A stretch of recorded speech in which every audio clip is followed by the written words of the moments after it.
جو شخص نیک اعمال کرے گا، مرد ہو یا عورت، اور وہ مومن بھی ہوگا، تو ہم اس کو دنیا میں پاک زندگی بسر کروائیں گے اور آخرت میں ان کے اعمال کا نہایت اچھا صلہ دیں گے۔ سو جب تم قرآن پڑھنے لگو تو شیطان مردود سے اللہ کی پناہ مانگ لیا کرو۔ حقیقت یہ ہے کہ جو مومن ہیں اور اپنے پروردگار پر بھروسہ رکھتے ہیں، ان پر اس کا کچھ زور نہیں چلتا۔ اس کا زور انہی لوگوں پر چلتا ہے جو اس کو رفیق بناتے ہیں اور اس کے وسوسے کے سبب اللہ کے ساتھ شریک مقرر کرتے ہیں۔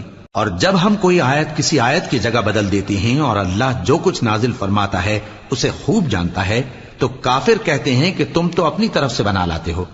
حقیقت یہ ہے کہ ان میں اکثر نادان ہیں۔ کہہ دو کہ اس کو روح القدس تمہارے پروردگار کی طرف سے سچائی کے ساتھ لے کر نازل ہوئے ہیں، تاکہ یہ قرآن مومنوں کو ثابت قدم رکھے، اور حکم ماننے والوں کے لیے تو یہ ہدایت اور بشارت ہے۔ اور ہمیں